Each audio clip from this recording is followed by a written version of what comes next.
দেখছি যে ঢাকা ভার্সিটিতে খুব সুন্দর করে বৈশাখ পালন করা হয়, তাই এবার আমরা অনেক বেশি এক্সাইটেড। জরাজীর্ণতা কাটিয়ে সুস্থতা আসুক সবার পরিবারে। চৈত্রের শেষে নতুন বছরের অপেক্ষা, পাহাড়ে উৎসবের হাওয়া। বৈশাখ উদযাপনে নিরাপত্তা ঝুঁকি দেখছে না আইন শৃঙ্খলা বাহিনী। কাল টাঙ্গাইল থেকে কৃষক কার্ড বিতরণ শুরু, প্রধানমন্ত্রীর সফর ঘিরে উচ্ছ্বাস। ঐতিহাসিক যাত্রা বলছে সরকার। গুরুত্বপূর্ণ সন্ধিক্ষণে ইনশাল্লাহ কৃষক কার্ড যেভাবে শুরু হচ্ছে, তার মাধ্যমে বাংলাদেশে একটি নতুন পথযাত্রা শুরু হচ্ছে। এক সপ্তাহের মধ্যে মেডিকেল ব্যবসায়িক ভিসা চালু করতে ইতিবাচক ভারত। হাসিনাকে আইনি প্রক্রিয়ায় দেশে ফেরাতে চলছে আলোচনা।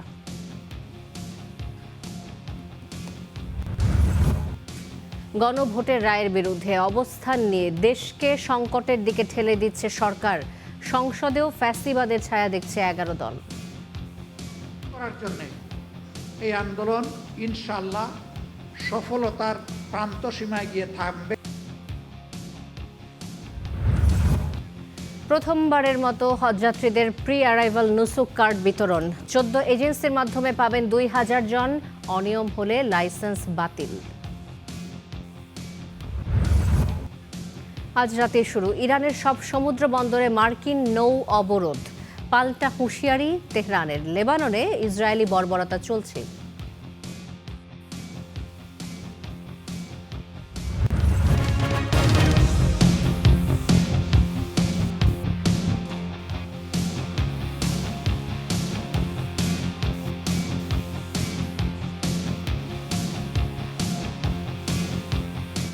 শুভেচ্ছা স্টার নিউজ প্রাইমে, আপনাদের সাথে আছি শান্তা শার্লিন।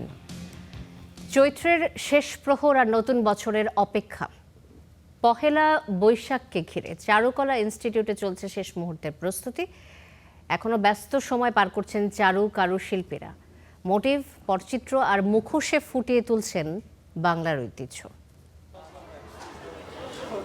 রং যেন মর্মে লাগে, তুলির আঁচড়ে রচিত হয় ইতিহাস ঐতিহ্যের ধারাপাত। চারুকলার প্রাঙ্গণে এখন শেষ মুহূর্তের ব্যস্ততা। চলছে শিল্পীর ভাবনায় বাঙালির স্বরূপ নির্মাণ। এবারের শোভাযাত্রার মূল ভাগে থাকছে মোরগ, টাট্টুঘোড়া, কবুতর, হাতি আর এই দোতারা। বাঁশ, কাগজ আর কাঠের কাঠামোয় বাঘ, পেঁচা থেকে শুরু করে দৃশ্যমান নানা লোকজ মোটিভ। এখন শুধু আলতো পরশে নিখুঁতের সন্ধান। শেষ মুহূর্তের প্রস্তুতিটা ভালো হচ্ছে। আমরা শেষ মুহূর্তে আপনার ফিনিশিং দিচ্ছি। বৈশাখের প্রস্তুতি আলহামদুলিল্লাহ ভালোই। এখন মনে করেন কালার হইতেছে, কালার হইলে তো রাত্রের ভিতরে আমরা গাড়িতে কমপ্লিট করব। শেষ মুহূর্তে রং করতে আসি, রং করা হইলে শেষ। আর এখন নিচনের ফেভারটা লাগাই, ওইটা লাগাইলেই শেষ। এই বছরটা আলাদা, কেননা এত উৎসব আয়োজনের মতো এটা আমার প্রথম দেখা। আগে এভাবে নববর্ষ উদযাপন করিনি। চৈত্র সংক্রান্তির দিনে বর্ষবরণের প্রস্তুতি দেখতে চারুকলা এসেছেন অনেকে। বলছেন এবারের বৈশাখ উদযাপন হবে একটু ভিন্ন রঙে, ভিন্ন ঢঙে। প্রতিবারের মতোই অনেক সুন্দরভাবে আয়োজন করা হয়েছে এবং এখন থেকেই যে একটা বৈশাখ বৈশাখ ভাব সেটা বোঝা যাচ্ছে। ছোটবেলা থেকেই দেখছি যে ঢাকা ভার্সিটিতে খুব সুন্দর করে বৈশাখ পালন করা হয়, তাই এবার আমরা অনেক বেশি এক্সাইটেড। আমরা সব ফ্রেন্ডরা এক রকমের শাড়ি কিনেছি। আমাদের অলমোস্ট সব প্রস্তুতি শেষ। এদিকে বৈশাখ উদযাপনে কোনো নিরাপত্তা ঝুঁকি দেখছেন না র্যাব। রমনা বটমূল পরিদর্শনে এসে কথা জানান সংস্থাটির মহাপরিচালক। বাংলা নববর্ষ উদযাপন উপলক্ষে শাহবাগ, টিএসসি, সোহরাওয়ার্দী উদ্যান, রবীন্দ্র সরোবর, হাতিরঝিল, মানিক মে এভিনিউ, বাংলা একাডেমি এবং রমনা বটমূল সহ রাজধানীর যে সকল স্থানে বর্ষবরণ অনুষ্ঠান আয়োজন করা হচ্ছে, সেই সকল স্থানে নিরাপত্তা নিশ্চিত করতে র্যাব কর্তৃক যথাযথ ব্যবস্থা গ্রহণ করা হয়েছে। চৈত্রের বিদায়, বৈশাখের আগমনের সন্ধিক্ষণে প্রকৃতিতেও যেন এক ভিন্ন রূপ। শুকনো পাতা জানান দিচ্ছে নবজাগরণের নীরব বার্তা। আল কাসির, স্টার নিউজ, ঢাকা। পুরাতন সব গ্লানি মুছে দিয়ে বাংলা সনের নতুন বছর আবারও করা নাড়ছে দরজায়। কাল বাঙালির ঘরে ঘরে আয়োজিত হবে শুভ নববর্ষ। তাই তো ঘর ছাড়িয়ে কর্পোরেট জীবনকে বৈশাখের রঙে রাঙাতে অফিসগুলো মেতেছে নববর্ষের প্রস্তুতিতে। বাংলা নববর্ষকে ঘিরে আয়োজনের কমতি থাকছে না বিভিন্ন কর্পোরেট অফিসে। পহেলা বৈশাখকে স্বাগত জানাতে তাই তো জোরে সোরে চলছে প্রস্তুতি। রাজধানীর অভিজাত এলাকার ব্যাংক পাড়ায় চোখে পড়ল বিশেষ আয়োজন। আমরা যেহেতু কাস্টমার বেস একটা অর্গানাইজেশন, দেখা যায় আমাদের এখানে আমরা শুধু নিজেদের কর্পোরেট নিজেদের কলিগদের মধ্যে নয়, আমরা আমাদের কাস্টমারদের সাথেও এই বিষয়টা এনজয় করতে চাই। শুধু ব্যাংক নয়, বৈশাখীর ছোঁয়া লেগেছে অন্যান্য কর্পোরেট অফিসেও। ঐতিহ্য আর আধুনিকতার মেলবন্ধনে পিছিয়ে নেই প্যান প্যাসিফিক সোনারগাঁও হোটেল। প্রতি বছরের মতো কেবল অতিথিদের জন্যই নয়, প্রতিষ্ঠানের ভেতরেও সহকর্মীরা মিলে নিজেদের মতো করে সাজিয়ে নিচ্ছেন কর্মক্ষেত্রকে। আমাদের যেমন গেস্টদের জন্য আয়োজন থাকে, এরকম পাশাপাশি কিন্তু আমরাও আমাদের আনন্দটা খুঁজে নেই। আমরা সবাই আমাদের মতো করে শাড়ি পরে সাজুগুজু করে ঘুরে বেড়াচ্ছি, ছবি তুলছি, বিভিন্ন পান্তা ইলিশ খাচ্ছি সবাই একসাথে। অফিস থেকে এই আয়োজনটা থাকে। 3 ডেজের জন্য আমরা একটা ফেস্টিভ্যাল করে থাকি সবসময়। সমস্ত কিছু এবং সব কিছু বাঙালিয়ানা থাকে, শুধু খালি বাংলাদেশের মতোই বাংলা ফ্লেভার। আর হোটেল বিজি হলে পরে আমরা শেফরা তো অফকোর্স বিজি। তো আমাদের লাইফটাই আসলে এরকম যে মানুষ যখন এনজয় করে তখন আমাদেরতে দেখা যায় তাদের এনজয়ের আমরা পার্ট হয়ে যাই। রাজধানীর অভিজাত অন্যান্য হোটেলগুলোতেও চলছে পহেলা বৈশাখ উপলক্ষে বিশেষ ফুড ফেস্টিভ্যাল। নতুন বছরের শুরু উপলক্ষে অতিথিদের জন্য রয়েছে বাহারি আয়োজন ও বিশেষ সব অফার। অল ওভার হোটেলে মোটামুটি আমরা একটা সুন্দর আয়োজন রেখেছি, সিম্পলের মধ্যে গর্জিয়াস। অ্যান্ড যেহেতু আমরা এখানে কাজ করছি 24/7 হোটেল ইন্ডাস্ট্রি চলতে থাকে, সো যারা সার্ভিসে আছে ফর শিফটিং ওয়াইজ যারা থাকছে তাদের জন্য অফকোর্স এই দিনটা নববর্ষভাবে ওরা উদযাপন করবে, wearing colourful dresses and all. রাজধানীর অন্যান্য সব অফিসগুলোতেও রাখা হয়েছে কম বেশি আয়োজন। ব্যাংকিং খাতে আধুনিকতা, 5 তারা হোটেলের আভিজাত্য কিংবা অন্য কোনো কর্পোরেট সেবা, পহেলা বৈশাখ নগর জীবনে হয়ে দাঁড়িয়েছে এক অন্যতম বড় আয়োজন এবং অর্থনৈতিক ইভেন্ট। অফিসগুলোতে আনন্দ ভাগাভাগির এমন সংস্কৃতি সহকর্মীদের মাঝেও মেলবন্ধনের এক অনন্য সুযোগ। Afroza Lamia, star news, Dhaka. চৈত্র সংক্রান্তিতে দেশ জুড়ে উৎসবের রং, বর্ষবিদায় ও বর্ষবরণ ঘিরে নাচ গান সহ সাংস্কৃতিক নানা আয়োজন। কোথাও কোথাও অনুষ্ঠিত হয়েছে ঘুড়ি উৎসব সহ গ্রামীণ নানা খেলাধুলা। চৈত্র সংক্রান্তিতে উৎসবের রং বন্দরনগরীতে। নাচে গানে বর্ষবিদায়, সাথে বাংলা নতুন বছর বরণে নানা আয়োজন। অনুষ্ঠানে অংশ নেন নানা বয়সী মানুষ, উচ্ছ্বাসের সাথে জানান নানান প্রত্যাশাও। আমি আমার পরিবারকে নিয়ে আসছি, যে আমার মেয়ে অঙ্গরা নৃত্য একাডেমি থেকে নৃত্য অংশগ্রহণ করলো। পরিবেশ খুবই সুন্দর এবং আমাদের খুবই ভালো লেগেছে। একটি সুন্দর পরিবেশ আমরা পাই বেঁচে থাকার, এই প্রার্থনাই করি আমরা। যে নতুন বছর আসছে, আমাদের বাচ্চারা হামে খুব কষ্ট পাচ্ছে, তো চাই আগামী বছরটা যেন এই হাম থেকে আমাদের শিশুরা ভালো থাকে। সিলেটের ঐতিহ্যবাহী কিন ব্রিজ, সেখানেও বিদায়ী চৈত্রের দহন শেষে নতুনের আবাহন। আয়োজন করা হয় নাচ গান সহ নানা অনুষ্ঠানের।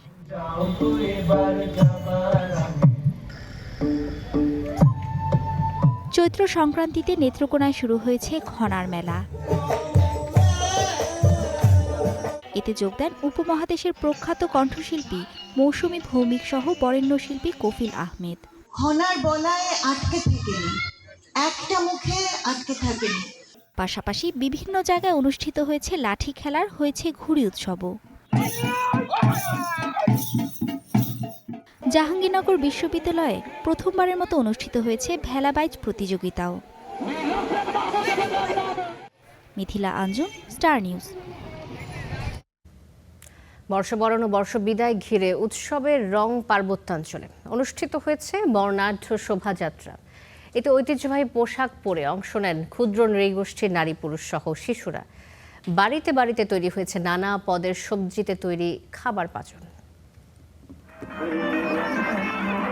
ঐতিহ্যবাহী পোশাকে বর্ণিল শোভাযাত্রা, বর্ষবরণ ও বর্ষবিদায় ঘিরে উৎসব মুখর বান্দরবান। সকালে বোয়াংছড়ি, রুমা, থানচি সহ জেলার বিভিন্ন স্থানে বের হয় শোভাযাত্রা। এতে অংশ নেন মারমা সম্প্রদায়ের বিভিন্ন বয়সী নারী ও পুরুষ, ছিল শিশু কিশোররাও। বর্ণাঢ্য শোভাযাত্রা হয়েছে খাগড়াছড়িতে। মারমা ঐক্য পরিষদের উদ্যোগে র্যালি বেরিয়ে শহরের গুরুত্বপূর্ণ সড়ক প্রদক্ষিণ করে। এতে ঐতিহ্যবাহী পোশাক পরে অংশ নেন নারী পুরুষরা। উৎসবের রং রাঙামাটিতে। ক্ষুদ্র নৃগোষ্ঠীদের ঘরে ঘরে নানা পদের সবজিতে তৈরি করা হয় ঐতিহ্যবাহী খাবার পাজন, সাথে চলছে অতিথি আপ্যায়ন। আজকে আমাদের বিজুর দিন, আমরা এখানে পাজন করছিলাম। আলু, তারা, সজনা যা যা আছে 51 প্রকার দিয়ে রান্না করব। সর্বনিম্ন 7টা করে যদি আমরা পাজন খেয়ে থাকি তাহলে আমরা সারা বছরই সুস্থ থাকব। এটা খেলে আবার মানে ওষুধ হিসেবে কাজ করে আর কি। খাওয়ার পাশাপাশি মুরব্বীদের কাছ থেকেও আমরা দোয়া নিই, আশীর্বাদ নিই।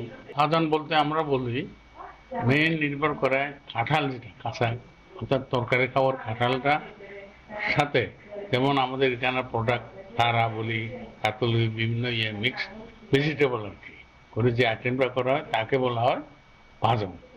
এটা খাওয়ার একটা ঐতিহ্যগত একটা রীতি। মঙ্গলবার বান্দরবানে ঐতিহ্যবাহী জলকেলি উৎসব। মুক্তা আক্তার, স্টার নিউজ। বাঙালি পেরিয়ে এসেছে ঔপনিবেশিক শাসনের যাতনা, সয়েছে এবং বয়ে চলেছে দেশভাগের যন্ত্রণা। ধর্মীয় দ্বিজাতি তত্ত্বের সূত্রকে মিথ্যা প্রমাণ করে নিজের ভাষা ও সংস্কৃতিকে ভালোবেসে রক্ত দিয়ে মুক্তি সংগ্রাম করে নিজের মাটির অধিকার নিয়েছে। এত কিছুর পরও দুর্বল, ক্ষুদ্র, হৃদয়হীন, কর্মহীন, দাম্ভিক, তার্কিক এমন সকল বাঙালি চরিত্র এখনও বিদ্যমান। বাঙালির এমন অন্দরমহলের গল্প শোনাচ্ছেন তরিকুল ইসলাম সৌরভ।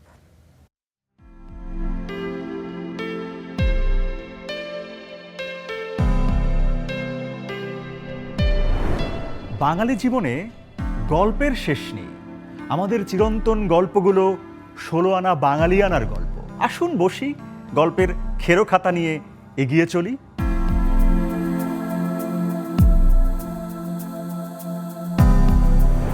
যেহেতু বাঙালি সংকর জাতি, তাই স্বভাবতই এখানে পৃথিবীর সবচেয়ে সুন্দর এবং একই সাথে সবচেয়ে কুৎসিত মিলেছে একই মোহনায়। তাই তো নানা অসঙ্গতি, সংগতিপূর্ণ জাতির সব কিছুতেই যেন স্ববিরোধ।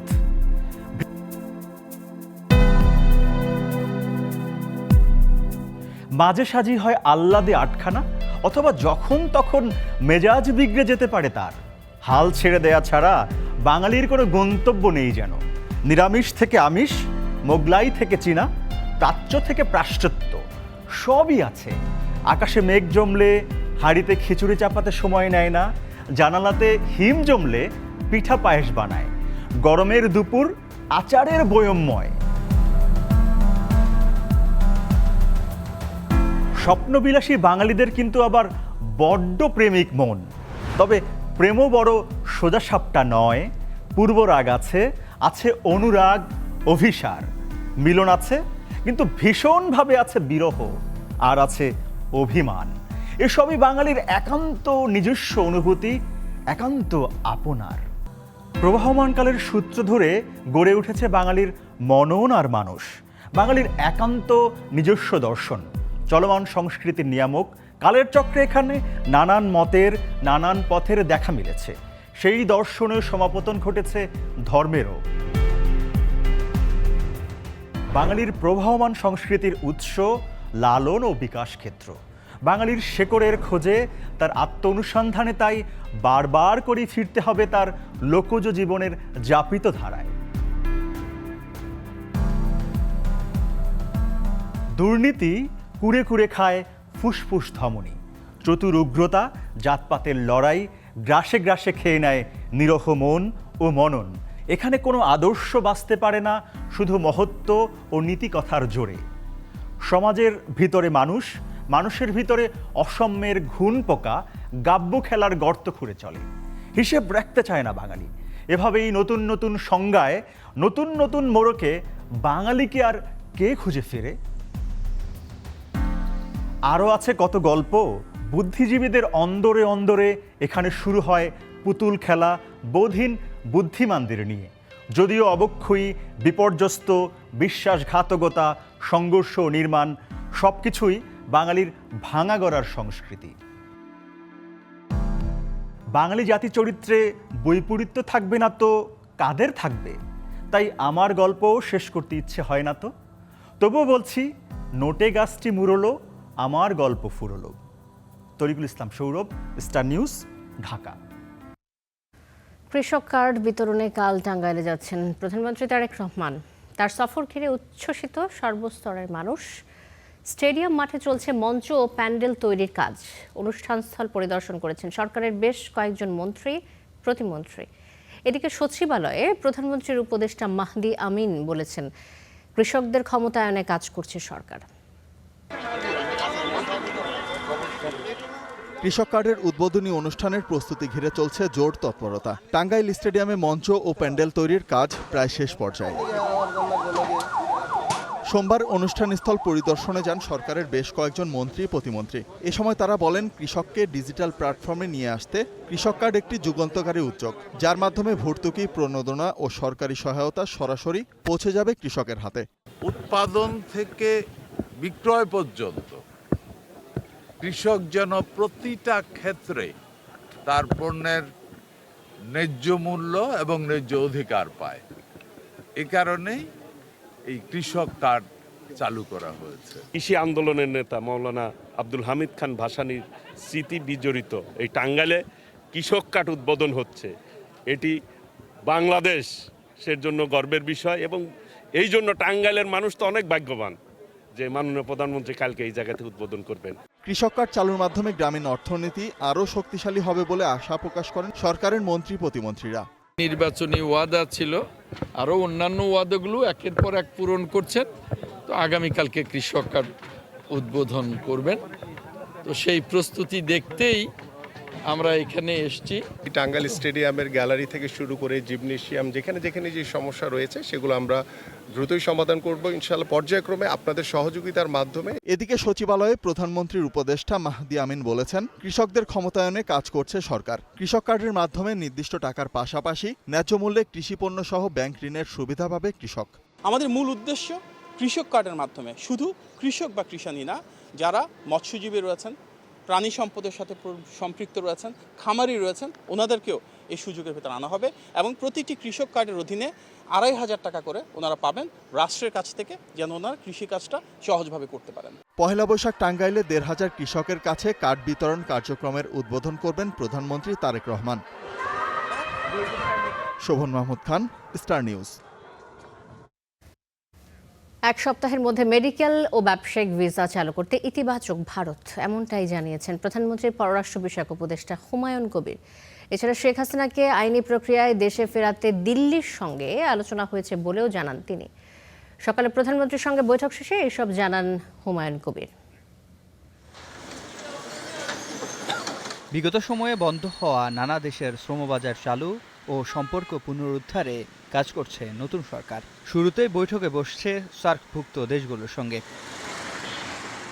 পররাষ্ট্রমন্ত্রীর সাম্প্রতিক ভারত সফরের পর জনমনের প্রশ্ন ছিল, প্রতিবেশী দেশটির সঙ্গে সম্পর্কের বরফ কি গলবে? সোমবার এ নিয়ে প্রধানমন্ত্রীর সঙ্গে বৈঠক করেন পররাষ্ট্রমন্ত্রী ও পররাষ্ট্র উপদেষ্টা। পরে উপদেষ্টা জানান, মেডিকেল ও ব্যবসায়িক ভিসা চালুর বিষয়ে ইতিবাচক ভারত। সপ্তাহখানেকের মধ্যেই অগ্রগতি দৃশ্যমান হবে। মেডিকেল ভিসা, ব্যবসায়িক ভিসা যাতে ওপেন আপ হয়, তো আশা করি এইটা ইন দি কামিং উইকস একটা পজিটিভ দিক, ওই দিক থেকে আমরা দেখতে পাবো। এক প্রশ্নের জবাবে তিনি আরও জানান, শেখ হাসিনাকে আইনি প্রক্রিয়ায় দেশে ফেরাতে দিল্লির সঙ্গে আলোচনা হয়েছে, আর দ্বিপাক্ষিক সম্পর্কের ক্ষেত্রে প্রাধান্য দেয়া হচ্ছে দেশের স্বার্থকে। সে তো একটা স্বৈরাচার, একটা রাষ্ট্রীয় মানে একটা সন্ত্রাসী, এবং এখন এটা আন্তর্জাতিক টেররিস্ট হিসাবে পরে আছে ভারতের স্পেসে। হ্যাঁ, ফিরত আমার ব্যাপারে তো আমরা চলছি তো জুডিশিয়াল প্রসেসে আমরা এটা এগোচ্ছি, আমরা চাবো। এরপর কৃষি ও কৃষিজাত শিল্পায়নে বিনিয়োগকারীদের সাথে মতবিনিময় করেন প্রধানমন্ত্রী, যেখানে অঞ্চল ভিত্তিক কৃষি উৎপাদন বাড়ানো সহ বাংলাদেশে কৃষিকে এগিয়ে নিতে বিস্তারিত আলোচনা হয়। উত্তরবঙ্গ সহ বাংলাদেশের প্রত্যন্ত অঞ্চলে আমাদের কৃষি শিল্প বিকাশে এবং সর্বোপরি কৃষির বিকাশ নিয়ে আমরা অনেক কথা বলেছি। মাননীয় প্রধানমন্ত্রী আমাদের কথাগুলো শুনেছেন। উনি আমাদেরকে চিনি শিল্পের ব্যাপারে ব্যাপকভাবে উৎসাহিত করেছেন, যেন চিনি শিল্পতে আমরা বিনিয়োগে আমরা এগিয়ে যাই। উনি বলেছেন যে আপনারা সোলারে বিনিয়োগ করেন, সোলারে এগিয়ে যান, আমরা সোলারে আপনাদেরকে আরও হেল্প করব। উনি অলরেডি আমাদেরকে ট্যাক্সের সুবিধা প্রদান করেছেন। এদিকে সকালে প্রধানমন্ত্রীর সঙ্গে সাক্ষাৎ করেন টেলিনর গ্রুপের প্রধান নির্বাহী কর্মকর্তা বেনেডিক্টে শিলব্রেড ফাসমার। সিফাত শাহরিয়ার, স্টার নিউজ, ঢাকা। বাংলাদেশ ভারতের মধ্যে সম্পর্ক দিন দিন স্বাভাবিক হচ্ছে বলে মন্তব্য করেছেন ঢাকায় নিযুক্ত ভারতীয় রাষ্ট্রদূত প্রণয় ভার্মা। সোমবার দুপুরে জাতীয় সংসদের স্পিকার মেজর হাফিজ উদ্দিন আহমেদ ও ডেপুটি স্পিকার ব্যারিস্টার কায়সার কামালের সাথে সৌজন্য সাক্ষাৎ শেষে এসব কথা বলেন ভারতীয় হাইকমিশনার। তিনি আরও বলেন, দুই দেশের মধ্যে জ্বালানির যোগাযোগ, সংস্কৃতি সহ নানা বিষয়ে ওতপ্রোতভাবে জড়িত। বলেন, দুদেশের জনগণের পারস্পরিক স্বার্থ রক্ষা করে এগিয়ে যাবে সম্পর্ক।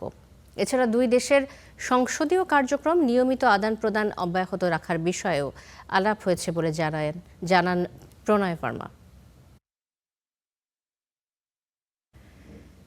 দেশের রাজনীতিতে আবারও ফ্যাসিবাদের কালো ছায়া দেখা যাচ্ছে বলে শঙ্কা প্রকাশ করেছেন জামাত আমির শফিকুর রহমান।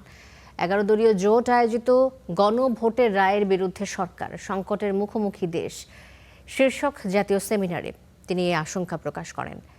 এ সময় বক্তারা বলেন, গণভোটের রায়ের বিরুদ্ধে অবস্থান নিয়ে দেশকে সংকটের দিকে ঠেলে দিচ্ছে সরকার।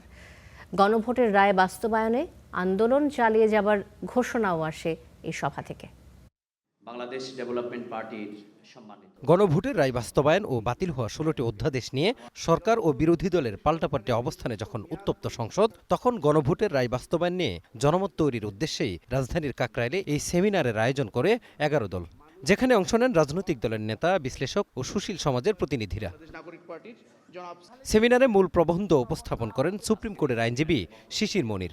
ফ্যাক্ট অ্যান্ড ভ্যালু যদি স্বীকার করেন তাহলে অবশ্যই আপনাকে সংবিধান সংস্কার পরিষদের মিটিং ডাকতে হবে। বক্তারা অভিযোগ করেন, সরকার রাজনৈতিক স্বার্থে গণভোটের ফলাফলকে পাশ কাটিয়ে যাচ্ছে, যা দেশকে সংকটের দিকে ঠেলে দিচ্ছে। যে গণভোটকে আপনার আইনি ভিত্তি দিতে বর্তমানে যারা সংসদে গেছেন তাদের অনেক অনীহা দেখা যাচ্ছে। 11 দলীয় ঐক্যজোটকে ধাপে ধাপে রাস্তায় নামতে হবে, এটার বিকল্প নাই। সেমিনার গোল টেবিলের আলোচনার দিকে নজর দিন। আপনাদের বাইরে আছে এক বিরাট বাংলাদেশ, সেই বাংলাদেশ বলছে আপনাদের এখন রিয়ালাইজ করার সময় হয়েছে। সেমিনারে বিরোধী দলীয় চিফ হুইপ বলেন, জুলাই সনদ বাস্তবায়ন নিয়ে চলমান সংকট সরকার তৈরি করেছে এবং এর সমাধানও তাদেরকেই করতে হবে। অন্তর্বর্তী সরকারের গত 1.5 বছরে যেই জিনিসটা আমরা আলাপ করেছি, এখন আমাদেরকে ঠিক সেই বিষয় নিয়ে কথা বলতে হচ্ছে, সেই বিষয় নিয়ে আলাপ করতে হচ্ছে, সেই বিষয় নিয়ে আবারও আন্দোলনের প্রস্তুতি নিতে হচ্ছে। জুলাইয়ের বিরুদ্ধে অবস্থান নিয়ে সরকার পার পাবে না বলে হুঁশিয়ারি দেন বিরোধী দলীয় নেতা। 70 ভাগ মানুষের রায়ের প্রতি সম্মান দেখিয়ে শহীদদের রক্তের সাথে আমাদের ওয়াদা বাস্তবায়ন করার জন্যে, জুলাই যোদ্ধাদের আকাঙ্ক্ষা পূরণ করার জন্যে এই আন্দোলন ইনশাআল্লাহ সফলতার প্রান্ত সীমায় গিয়ে থামবে, এর আগে নয়। জুলাই সনদ ও গণভোটের রায় বাস্তবায়নে আগামী 24 এপ্রিল সোহরাওয়ার্দী উদ্যানে সমাবেশ করার ঘোষণা দেন বাংলাদেশ খেলাফত মজলিসের আমির মামুনুল হক। এই গণভোটের রায় কার্যকর করার জন্য যা যা করতে হয় তাই করবে ইনশাআল্লাহ। Mazharul Islam, star news, Dhaka. আজিমপুর কবরস্থানে স্ত্রী মাহফুজা খানমের পাশে চিরনিদ্রায় শায়িত হলেন সাবেক আইনমন্ত্রী শফিক আহমেদ। এর আগে সর্বস্তরে শ্রদ্ধার জন্য শহীদ মিনারে রাখা হয় তার কফিন। সুপ্রিম কোর্টের ইনার গার্ডেনে জানাজায় অংশ নেন আইনমন্ত্রী ও অ্যাটর্নি জেনারেল সহ তার দীর্ঘদিনের সহকর্মীরা। চিরদিনের জন্য তেজগাঁয়ের ইন্দিরা রোডের বাসা ছাড়লেন শফিক আহমেদ। বাড়ির পাশের খেলার মাঠে পারিবারিক পরিসরে হয় তার প্রথম জানাজা। যদি কোনো কারো মনে কষ্ট দিয়ে থাকি, তার জন্য আমরা এবং আমি বিশ্বাস করি আমার বাবা সেটা সচেতনভাবে করেননি, অসচেতনভাবে করেছেন। ওনার জন্য দোয়া করবে। এরপর তাকে নেওয়া হয় তার দীর্ঘ 50 বছরের কর্মস্থল উচ্চ আদালত প্রাঙ্গণে। সাবেক আইনমন্ত্রী ও সংবিধান বিশেষজ্ঞ শফিক আহমেদকে শেষ বিদায় জানাতে ইনার গার্ডেনে জড়ো হয় তার দীর্ঘদিনের সহকর্মীরা। সেখানেই অনুষ্ঠিত হয় দ্বিতীয় জানাজা। এতে অংশ নেন আইনমন্ত্রী, প্রধান বিচারপতি, অ্যাটর্নি জেনারেল, সুপ্রিম কোর্ট বারের সভাপতি সহ তার দীর্ঘদিনের সহকর্মীরা। শফিক আহমেদের দীর্ঘ কর্মমুখর জীবনের স্মৃতিচারণ করেন আইনমন্ত্রী, অ্যাটর্নি জেনারেল। যাদেরকে প্রজেক্ট করলে মানুষ মনে করে একজন আইনজীবীর এই স্ট্যান্ডার্ড হওয়া উচিত, যাদেরকে প্রজেক্ট করলে মানুষ মনে করে ব্যক্তি হিসেবে, মানুষ হিসেবে সমাজে এভাবে বেঁচে থাকা উচিত, ব্যারিস্টার শফিক আহমেদ আমার দৃষ্টিতে এমন একজন ব্যক্তি ছিলেন।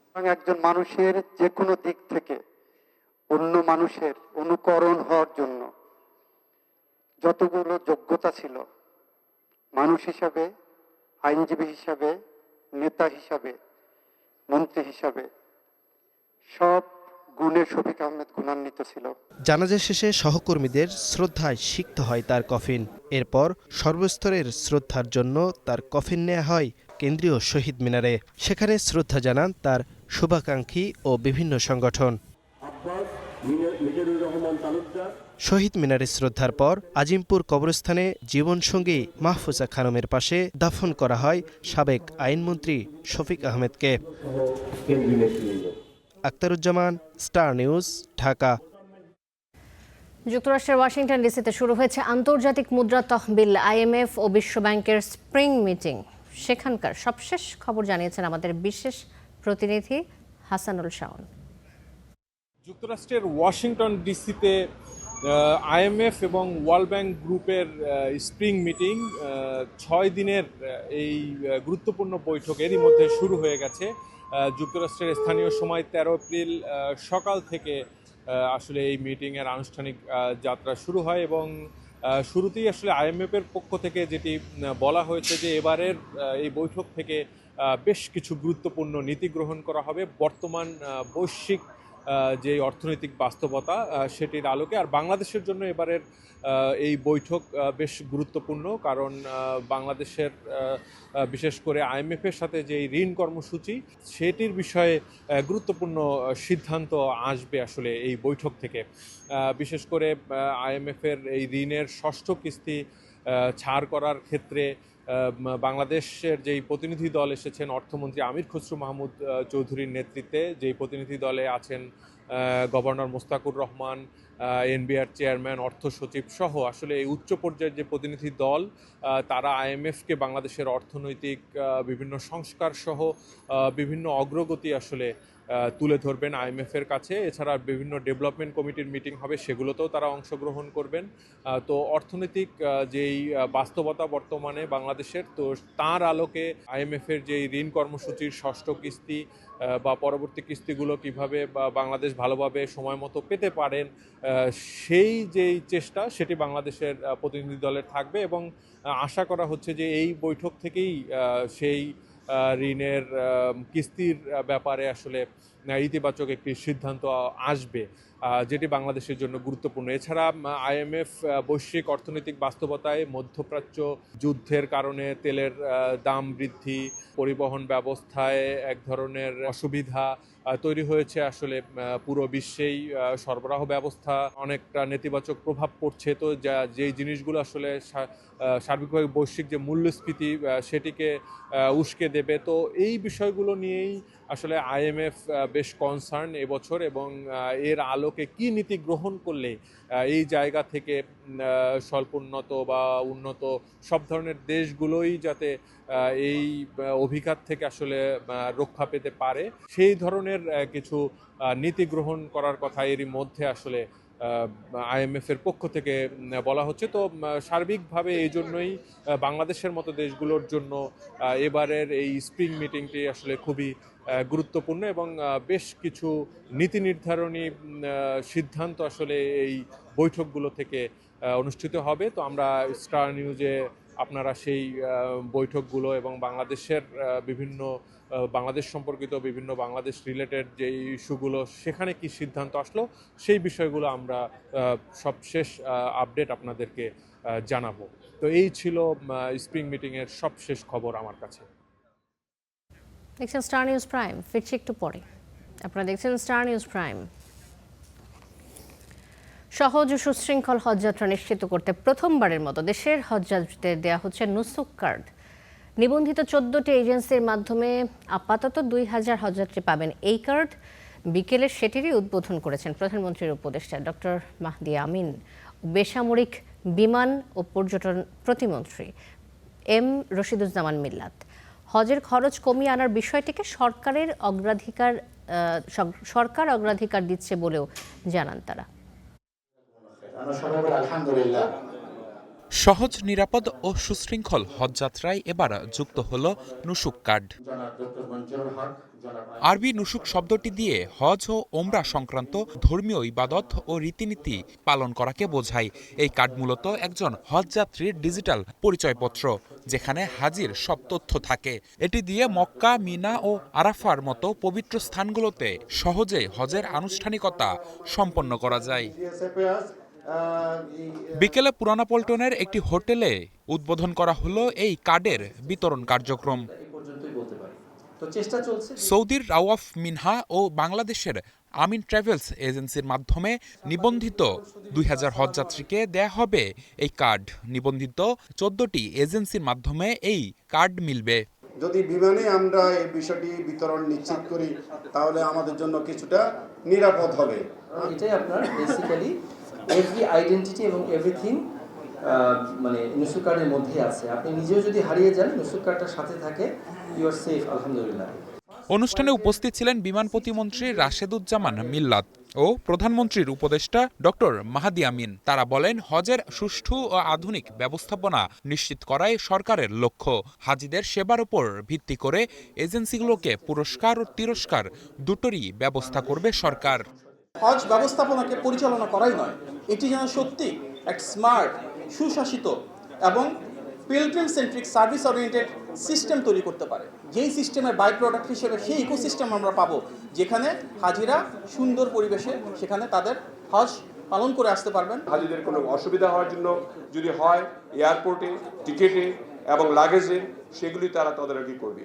তাদেরকে আজকেও এমনভাবে নির্দেশনা দেওয়া হয়েছে, যদি কোনো রকমের কমপ্লেন তাদের এই 35 জনের মধ্যে যদি কোনো একজনের নামে পাওয়া যায়, তাকে সাসপেন্ড করা হবে। হজের খরচ কমিয়ে আনার বিষয়টিকে সরকার অগ্রাধিকার দিচ্ছে বলেও জানান তারা। তার সঙ্গে আমি নিবিড় সাহা, স্টার নিউজ, ঢাকা। তেল বিতরণের স্বচ্ছতা আনতে পরীক্ষামূলকভাবে ফুয়েল পাস অ্যাপ চালু করা হলেও কারিগরি ত্রুটির কারণে রাজধানীর ফিলিং স্টেশনগুলোতে ভোগান্তি বাড়ছে। সার্ভার ডাউন থাকা এবং ওটিপি বিড়ম্বনায় দীর্ঘ সময় পাম্পে আটকে থাকতে হচ্ছে গ্রাহকদের। এতে তীব্র ক্ষোভ প্রকাশ করছেন তারা। অন্যদিকে পাম্পের বাইরে তৈরি হচ্ছে যানবাহনের দীর্ঘ সারি, আশপাশের এলাকায় তৈরি হচ্ছে যানজট। জ্বালানি বিতরণে স্বচ্ছতা আনতে পরীক্ষামূলকভাবে ফুয়েল পাস অ্যাপ চালু হলেও কারিগরি ত্রুটির কারণে রাজধানীর ফিলিং স্টেশনগুলোতে ভোগান্তি যেন আরও বেড়েছে। সার্ভার ডাউন থাকা এবং ওটিপি আসতে দীর্ঘ সময় লাগায় ঘন্টার পর ঘন্টা পাম্পে আটকে আছে শত শত যানবাহন। কিউআর কোড স্ক্যানিং ও অ্যাপ জটিলতায় প্রতিটি যানবাহনের পেছনে বাড়তি সময় ব্যয় হচ্ছে। এতে বিরক্ত হয়ে গ্রাহক ও পাম্প কর্মীদের মধ্যে ঘটছে বাকবিতণ্ডা।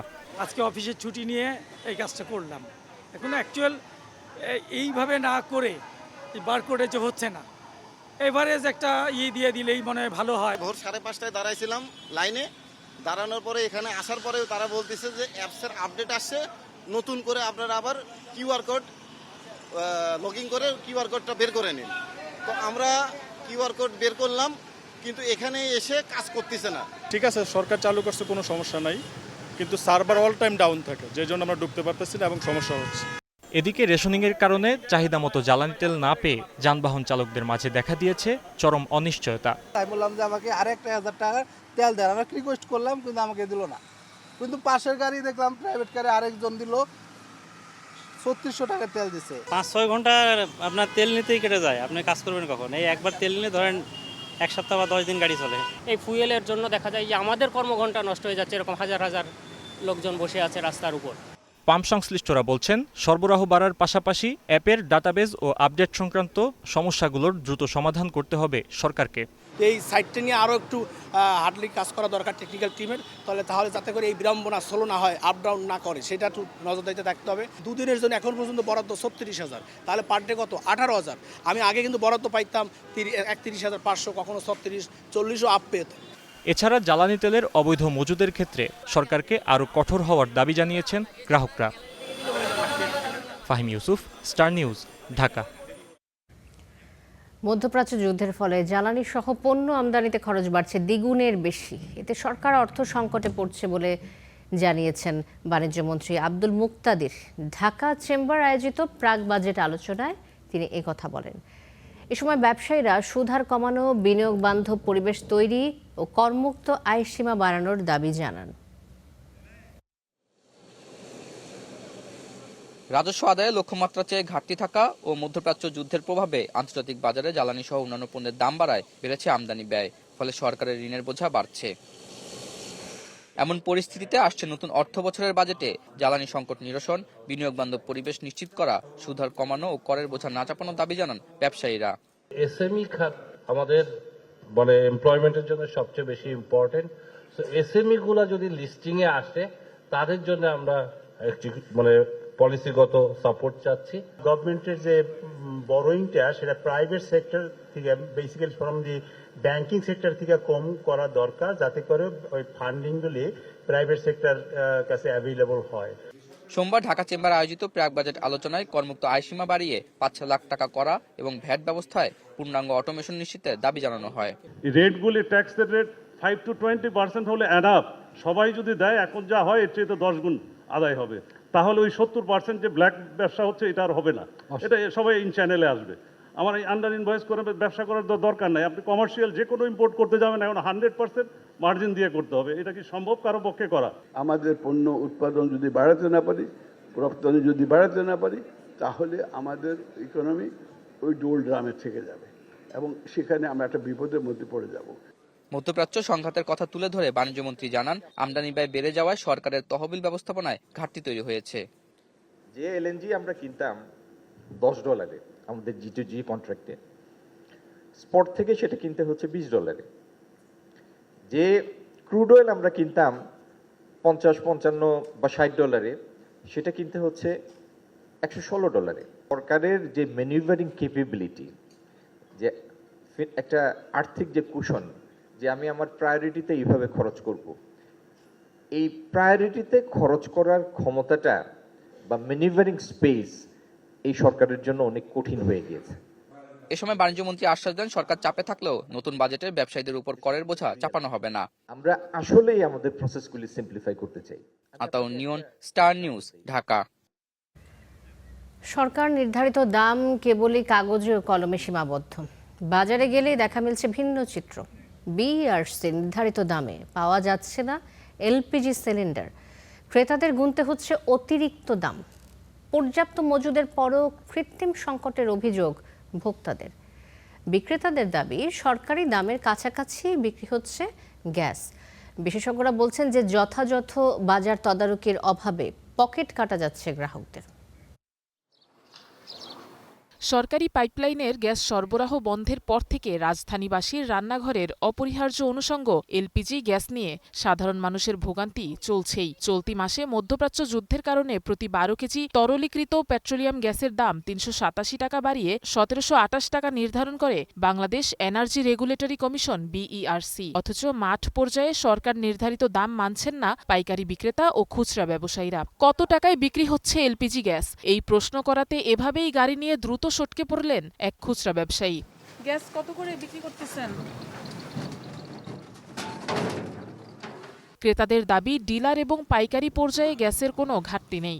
তা সত্ত্বেও অধিক মুনাফার আশায় সিলিন্ডার মজুত করে রাখা হচ্ছে। মজুতদারদের কারসাজি নাকি সরবরাহ সংকট, এই দোলাচলে পিষ্ট হয়ে সরকার নির্ধারিত দামের চেয়ে অতিরিক্ত দাম দিয়ে কিনতে হচ্ছে সিলিন্ডার। বাড়তি দামের ক্যাশ মেমো দিচ্ছেন না বিক্রেতারা, এমনটাই অভিযোগ গ্রাহকদের। গত মাসে কিনছে 1800 টাকা, এই মাসে বর্তমানে 2500 টাকা, কিন্তু দোকানে স্লিপ চাইলে স্লিপ দেয় না। সরকারি রেট থেকে একটা আমরা সরজমিনে পাচ্ছি আর একটা, এই যে এখন বর্তমানে 2400, 2500, 2600 টাকা ম্যাক্সিমাম জায়গায় এরা চাচ্ছে এরকম গ্যাসের দাম। তবে বিক্রেতাদের দাবি, লোকসান ঠেকিয়ে বরং সরকারের বেঁধে দেওয়া দামের কাছাকাছি দরেই বিক্রি করছেন সিলিন্ডার। রাজধানীর আফতাবনগরের এক গলি ছেড়ে আরেক গলিতে গেলে দেখা যায় বন্ধ রাখা হয়েছে সিলিন্ডারের গোডাউন, বন্ধ ফোন নাম্বারও। ক্রেতা সেজে আরেক বিক্রেতার সাথে ফোনে যোগাযোগ করলে তিনি বললেন 2000 টাকার নিচে কোনো সিলিন্ডার বিক্রি হচ্ছে না। আমার বাসায় একটা গ্যাস সিলিন্ডার লাগতো, 12 কেজির একটা সিলিন্ডার কত করে বিক্রি করতেছেন ভাই? জি। সরকারি সংস্থার যথাযথ নজরদারির অভাবে অসাধু ব্যবসায়ীরা এই অস্থিরতাকে আরও উস্কে দিচ্ছে বলে মনে করছেন বিশ্লেষকরা। 1800 টাকা, 1700 টাকা বা 1300 টাকা যারা রেট করে দিল, সেই রেটে বিক্রি হচ্ছে কিনা এটা দেখার জন্য কাকে ওনারা বলতেছে? এটা সরকারের এজেন্সিকে বলতে হবে। সরকারের যে হয় ডিসি সাহেবরা ব্যবস্থা করবে, না ভোক্তা অধিদপ্তর করবে, না বিএসটিআই করবে, না কম্পিটিশন কমিশন করবে, কেউ না কেউ তদারকি করবে। এটা তারা নির্দিষ্ট করে দেয় না, যার জন্য এটা কোনো তদারকি হয় না। বিইআরসির দাম বাজারে প্রতিফলিত না হওয়ার পেছনে সরকারি সংস্থাগুলোর দুর্বলতাকে দায়ী করছেন ভোক্তারা। Afroza Lamia, star news, Dhaka. মুদ্রা বাজারে স্বচ্ছতা ও নির্ভরযোগ্যতা বাড়াতে লেনদেন ভিত্তিক নতুন রেফারেন্স রেট চালুর উদ্যোগ নিয়েছে বাংলাদেশ ব্যাংক। সোমবার কেন্দ্রীয় ব্যাংকের প্রধান কার্যালয়ে আয়োজিত এক সংবাদ সম্মেলনে এ তথ্য জানানো হয়। নতুন ব্যবস্থায় প্রতিদিন আন্তঃব্যাংক লেনদেনের ভিত্তিতে দুটি রেট প্রকাশ করা হবে, বাংলাদেশ ওভারনাইট ফাইন্যান্সিং রেট এবং Dhaka overnight money market rate. এর ফলে সুদের হার নির্ধারণে একটি নির্ভরযোগ্য মানদণ্ড তৈরি হবে। বর্তমানে প্রচলিত ফরেন এক্সচেঞ্জ ডিলার্স অ্যাসোসিয়েশন প্রকাশিত ঢাকা ইন্টারব্যাংক অফার রেট ভিত্তিক হওয়ায় বাজারের প্রকৃত চিত্র সবসময় প্রতিফলিত হয় না বলে মনে করে বাংলাদেশ ব্যাংক। নতুন এই উদ্যোগে স্বয়ংক্রিয় ডেটার মাধ্যমে রেট নির্ধারণ করা হবে, যা আর্থিক বাজারে শৃঙ্খলা ও স্থিতিশীলতা বাড়াবে বলে আশা করা হচ্ছে। আগামীকাল সকালবেলা বাংলাদেশ ব্যাংকের ওয়েবসাইটে প্রকাশ করা হবে ওই দিনের রেট অনুযায়ী আসলে কার্যক্রম হবে। কিন্তু এই রেটটা কিভাবে নির্ধারণ হবে? এই রেটটা নির্ধারণ হবে যে আমরা যেভাবেই হোক, আমি বলছি যে রেটটা যখন হবে এটার ভিত্তিতে, আমি প্রথমেই বলেছি ব্যাংক, আর্থিক প্রতিষ্ঠান, বিনিয়োগকারী, স্টেক হোল্ডারগণ দিনের প্রথমে জিনিসটা দেখে তাদের সিদ্ধান্ত গ্রহণ করতে পারবে। দেখছেন স্টার নিউজ প্রাইম, ফিরছে একটু পরে। দেখছেন স্টার নিউজ প্রাইম। মধ্যপ্রাচ্য যুদ্ধের খবর জানাবো।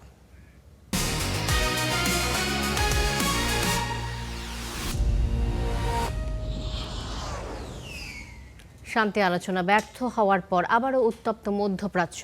এবার ইরানের সব সমুদ্র বন্দরে নৌ অবরোধের ঘোষণা দিলেন মার্কিন প্রেসিডেন্ট ডোনাল্ড ট্রাম্প। তার ঘোষণা অনুযায়ী ইরানের স্থানীয় সময় বিকেল 5টা থেকে দেশটির সমুদ্র বন্দরগুলোতে নৌ অবরোধ আরোপ করতে যাচ্ছে যুক্তরাষ্ট্র। আরব উপসাগর ও ওমান উপসাগরে অবস্থিত ইরানের সব বন্দরই এই অবরোধের আওতায় থাকবে বলে জানিয়েছে মার্কিন সামরিক বাহিনী। এদিকে পাল্টা হুঁশিয়ারি দিয়ে ইরানের সশস্ত্র বাহিনীর মুখপাত্র বলেছেন, ইরানের বন্দর বিপন্ন হলে উপসাগর বা ওমান উপসাগরের কোনো বন্দরই আর নিরাপদ থাকবে না। বন্দরগুলো সবার জন্য খোলা থাকবে, নয়তো কারোর জন্যই নয়। মার্কিন হুমকির মুখে হরমুজ প্রণালীর উপর স্থায়ী নিয়ন্ত্রণ প্রতিষ্ঠার অঙ্গীকারও করেছে ইরানের সশস্ত্র বাহিনী। তবে কোন প্রক্রিয়ায় এটি করা হবে সে ব্যাপারে কিছুই জানায়নি তেহরান। এদিকে মার্কিন অবরোধে অংশ না নেওয়ার ঘোষণা দিয়েছে যুক্তরাজ্য। মার্কিন প্রেসিডেন্ট ডোনাল্ড ট্রাম্প হরমুজ প্রণালীতে অবরোধের যে ঘোষণা দিয়েছেন সেটি কার্যকর হলে মহা বিপর্যয়ের শঙ্কা করছেন বিশ্লেষকরা। কারণ যুক্তরাষ্ট্র এই পদক্ষেপ নিলে প্রতিশোধ হিসেবে গুরুত্বপূর্ণ আরেক সমুদ্রপথ বাব আল মানদেব প্রণালী বন্ধ করে দিতে পারে হুথি বিদ্রোহীরা। এর ফলে জ্বালানি সংকটকে কেন্দ্র করে বিপর্যয়ের মুখে পড়তে পারে বিশ্ব অর্থনীতি।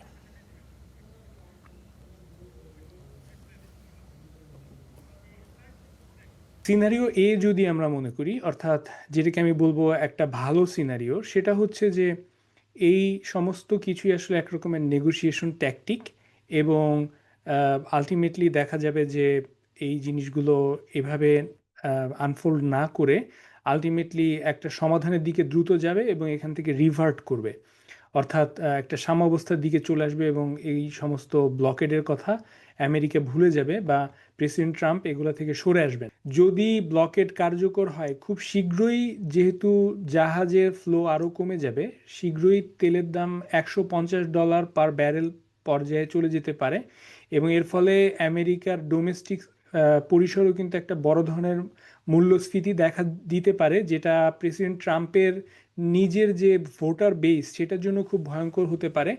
এবং সেখানে কিন্তু সামনে আমরা জানি যে মিড টার্ম ইলেকশন প্রেসিডেন্ট ট্রাম্পের জন্য ক্ষতি হতে পারে। যদি আমেরিকা এখানে বলে যে চায়না থেকে যে সমস্ত ট্যাঙ্কার যাচ্ছে বা আসছে সেগুলোকে বাধা দেবে, সেটা কিন্তু এসকেলেট করে একটা ভয়াবহ পরিস্থিতির দিকে যেতে পারে। তাহলে ইউএস নেভি কি চাইনিজ শিপকে বাধা দেবে?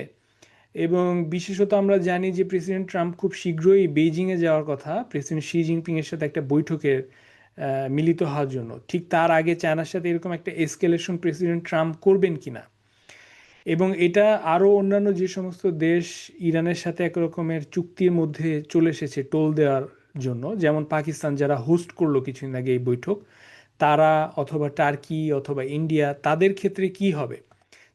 তাদের শিপগুলোকে, ট্যাঙ্কারগুলোকে কি ইউএস নেভি বাধা দেবে? সেটা কিন্তু একটা বিরাট বড় প্রশ্ন এবং বিরাট বড় একটা ঝুঁকির তৈরি করবে, খুবই নাজুক পরিস্থিতি। উপরন্তু ইরানিয়ান যে অ্যালাইরা আছে, যেমন ইয়েমেনে যে হুতিরা, তারা কিন্তু ইতোপূর্বে বাব আল মানদেব যে আরেকটি স্ট্রেট, সেটি বন্ধ করে দেওয়ার সক্ষমতা দেখিয়েছে। এবং সেক্ষেত্রে যদি তারাই যুদ্ধে জয়েন করে, যেই কার্ডটি এখন ইরানের হাতে আছে, ইরান যদি চায় এটা ব্যবহার করতে, তাহলে কিন্তু পৃথিবীর আরও 12% তেল যেই স্ট্রেট দিয়ে যাতায়াত করে সেটা বন্ধ হয়ে যাবে। এতে কিন্তু তেলের উপর আরও প্রভাব পড়বে। হরমুজ প্রণালী দিয়ে যুদ্ধের হুঁশিয়ারি দিয়েছে যুক্তরাষ্ট্র ও ইরান। এই প্রণালী দিয়ে চলাচলকারী সব জাহাজ অবরোধের হুমকি দিয়েছেন মার্কিন প্রেসিডেন্ট ট্রাম্প। যেসব জাহাজ ইরানকে টোল দিয়ে হরমুজ পার হবে সেগুলো আটকের নির্দেশ দিয়েছেন তিনি। এমন পরিস্থিতিতে ইরান জানিয়েছে যে হরমুজ প্রণালী এখনও তাদের নিয়ন্ত্রণে। এই প্রণালী দিয়ে চলতে হলে ইরানি মুদ্রা রিয়েলের টোল দিতে হবে। দুই পক্ষের এমন অনড় অবস্থানে আবারও বড় ধরনের হুমকির মুখে বিশ্ব অর্থনীতি। শান্তি আলোচনা ভেস্তে যাওয়ার কয়েক ঘন্টার মধ্যেই ক্ষোভ প্রকাশ করেছেন যুক্তরাষ্ট্রের প্রেসিডেন্ট ডোনাল্ড ট্রাম্প। নিজের সোশ্যাল মিডিয়া প্ল্যাটফর্মে তিনি জানিয়েছেন, হরমুজ প্রণালী দিয়ে প্রবেশ বা বের হওয়া প্রতিটি জাহাজকে অবরোধ করার নির্দেশ দিয়েছেন তিনি। ট্রাম্পের হুঁশিয়ারি কেবল অবরোধেই সীমাবদ্ধ নেই। তিনি স্পষ্ট করেছেন, যেসব জাহাজ ইরানকে অবৈধ টোল পরিশোধ করবে, সেই সব জাহাজকে আন্তর্জাতিক জলসীমায় প্রবেশ করতে দেবে না মার্কিন নৌবাহিনী। মার্কিন নৌবাহিনীকে হরমুজ প্রণালীতে প্রবেশ বা প্রস্থান করতে চেষ্টা করছে এমন যে কোনো জাহাজকে আটকে দেওয়ার নির্দেশ দেওয়া হলো, যা এই মুহূর্ত থেকে কার্যকর হবে। এছাড়া আমি নৌবাহিনীকে এমন প্রতিটি জাহাজকে খুঁজে বের করার নির্দেশ দিয়েছি যারা ইরানকে অবৈধ টোল প্রদান করেছে। তাদেরকে মুক্ত সমুদ্রে যেতে দেওয়া হবে না। তবে এর পাল্টা জবাবে ইরান এই জলপথকে রেড লাইন বা চূড়ান্ত সীমা হিসেবে ঘোষণা করেছে। দেশটির পার্লামেন্টের ডেপুটি স্পিকার হাজি বাইই জানিয়েছেন, প্রণালীটি এখন পুরোপুরি তেহরানের নিয়ন্ত্রণে। শুধু তাই নয়, এখান দিয়ে চলা প্রতিটি জাহাজকে ইরানি মুদ্রায় দিতে হবে টোল। মার্কিন সেন্ট্রাল কমান্ডের পক্ষ থেকে হরমুজ প্রণালীতে মাইন অপসারণের কথা বলা হলেও তা সরাসরি প্রত্যাখ্যান করেছে ইরানের ইসলামী বিপ্লবী গার্ড আইআরজিসি।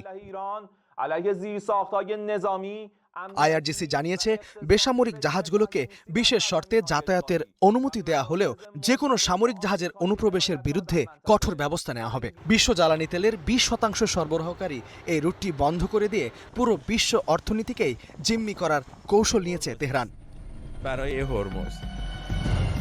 বিশ্লেষকরা বলছেন, যুদ্ধ শুরুর আগে পারমাণবিক কর্মসূচি বা ব্যালিস্টিক মিসাইল প্রধান ইস্যু হলেও এখন সবকিছুর কেন্দ্রবিন্দুতে চলে এসেছে হরমুজ প্রণালী।